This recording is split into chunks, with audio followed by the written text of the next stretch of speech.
Did you ever wonder why your affirmations don't work? Why the vision board stays a vision and never a reality?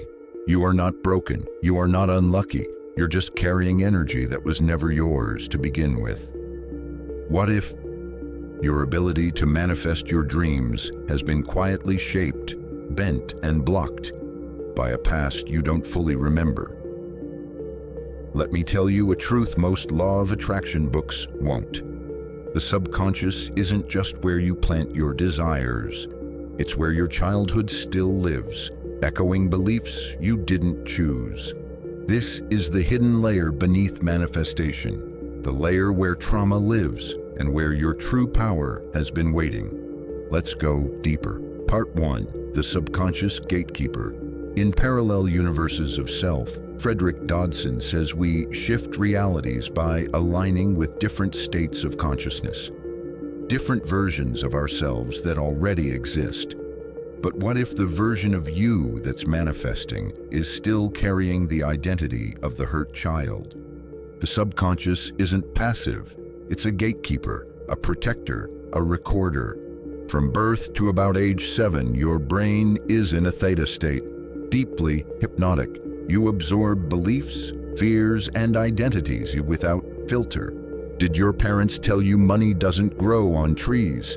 Did you feel unsafe being seen?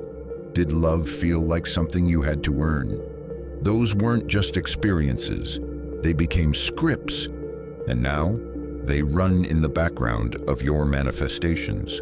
When you visualize wealth but hold a belief that money causes conflict, when you affirm love but fear abandonment, your inner child pulls you back into the universe where survival mattered more than joy. Part 2. Trauma is a frequency loop. Trauma doesn't just sit in your memories, it vibrates in your energy. Dodson speaks of aligning with desired realities like tuning a radio to the right station. But trauma is like static.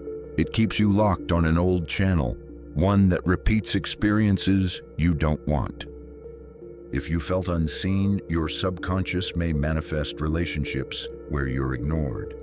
If you felt unsafe, you might draw in situations where control feels necessary, even at the cost of your dreams. You're not attracting what you want, you're attracting what your nervous system expects. This is why many people give up on manifestation. They don't realize they're trying to create a new outcome with the same emotional blueprint, and the blueprint was written before you even knew how to speak. Part 3. Identity, the core of reality creation. Dodson writes that we don't attract realities, we shift into them by shifting our state of being. Manifestation, then, is not about doing more, it's about becoming someone else. Someone whose identity matches the reality they desire. But childhood trauma creates identity wounds. You stop seeing yourself as powerful and start seeing yourself as broken, unworthy, or unsafe. So how can you align with a version of yourself that feels wealthy, loved, free, if deep down you still feel unlovable? The answer isn't to repeat affirmations louder. It's to go inward, to meet the part of you still trapped in the past and offer them what no one else did: love, safety, belief. Only then can you begin to shift your frequency, because the universe isn't responding to your words, it's responding to your self-concept. Part 4. Healing before aligning. You cannot manifest from a place of chronic self-betrayal. To truly create, you must first feel safe existing as you. Healing doesn't mean reliving the past. It means seeing it with compassion and choosing not to let it define your now. You can begin this process with simple, powerful questions. What did I learn to believe about myself that isn't true? Whose voice still echoes in my head when I try to succeed? What feeling am I avoiding by staying stuck? Each honest answer brings light to the shadows. Dodson reminds us that our consciousness is like a multidimensional map. There are infinite versions of you and infinite outcomes. But the shift doesn't happen by force. It happens by softening, by embracing the you who once needed to be seen, held, and heard. And when you do that, you shift timelines, not through effort, but through alignment. Part 5. Manifesting with your inner child. Imagine manifesting with your inner child, not despite them. What if your vision board wasn't just for your adult desires, but also for the parts of you that never got to play? You want wealth. Show your inner child that money can be safe, playful, and generous. You want love. Show them that you are capable of receiving it without losing yourself. You want peace? Teach your nervous system that stillness doesn't mean danger. This isn't fantasy, this is neuroplasticity. This is timeline jumping, as Dodson calls it. Not by escaping who you are, but by reclaiming all parts of you, especially the ones you were told to silence. You are not too broken to manifest. You're just remembering how whole you already are. Your past is a chapter, not a prison. Your childhood gave you wounds, yes, but also the map to your most powerful transformation. And when you choose to meet yourself fully, without shame, you unlock the key to every parallel universe waiting for you. Your manifestations don't come from your mind alone. They come from your soul. And your soul is always ready when you are. Save this. Re-watch it. And next time you visualize your dream life, include your inner child in the vision. They've been waiting to come home. Part 6. Specific childhood wounds and their manifestation blocks. Let's name them now. The wounds that stay hidden behind overachievement, people-pleasing, perfectionism. The wound of rejection. If you were emotionally dismissed, criticized, or abandoned, your subconscious learned a dangerous lie. I am not wanted. And so, when you try to manifest love, you unconsciously repel it. Why? Because being wanted now feels unfamiliar, unsafe, untrustworthy. So you chase emotionally unavailable people, or you push love away the moment it gets close. The child in you still fears the pain of being left, more than it trusts the joy of being chosen. The wound of shame. Were you told you were too much? Too loud, too sensitive, too needy?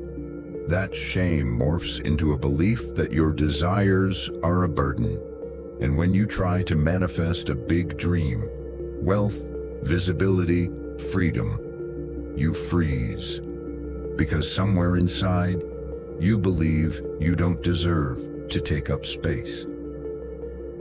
Dodson writes that every version of yourself already exists in parallel, but shame binds you to the smallest one, the one who hides to survive, the wound of insecurity. If your home was chaotic, if love came with conditions, you may have learned that the world isn't safe unless you control it, and so you overthink.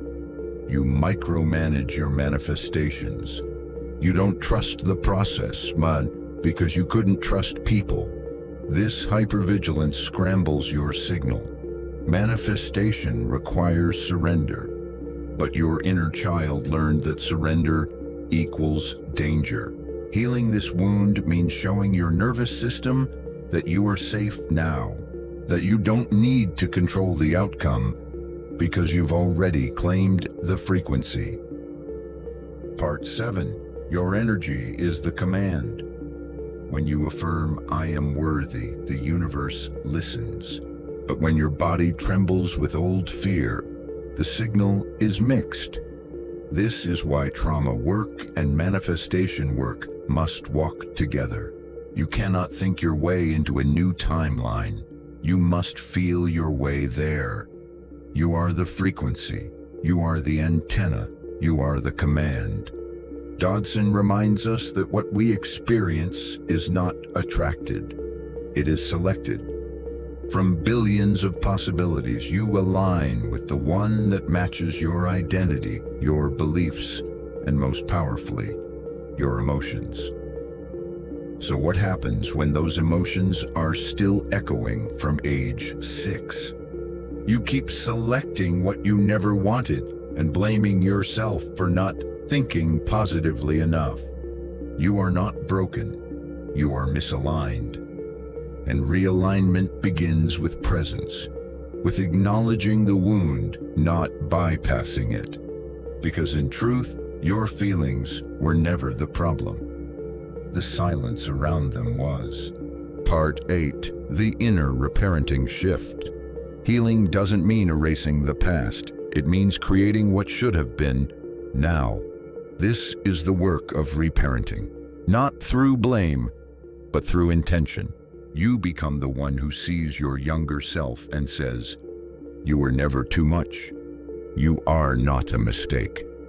I've got you now." The inner child who cried quietly in their room, who tiptoed through their own life so they wouldn't upset others. That child still waits for someone to choose them. That someone is you. And when you reparent yourself with consistency, the trauma script begins to lose its power. Where there was once scarcity, you write abundance. Where there was once fear, you write safety. And from that new script, manifestation flows not as a technique, but as a natural state. Because the healed self doesn't have to force desires. She receives them. Part 9. Self-concept is the portal. Let's speak now of identity, your self-concept. Dodson insists, you do not manifest what you want. You manifest what you are. So the question is not, how do I get my dream life? It's who must I become to naturally live that life? And if that version of you is confident, joyful, abundant, but you still identify as broken, wounded, or small, then your manifestation won't land because it doesn't feel like home to your nervous system. Self-concept is not ego. It's the container your manifestations are allowed to enter. Expand the container, and you expand the reality. You must be willing to upgrade your identity, not just your vision board, because the universe will always reflect not what you beg for, but who you believe yourself to be. Part 10. Embodiment practices. Let's bring this into the body, because trauma isn't just in your thoughts. It's in your cells, your breath, your posture, and healing must be embodied, not just understood.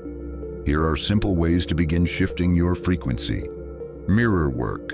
Look into your own eyes daily and speak love, not to the adult, but to the child within.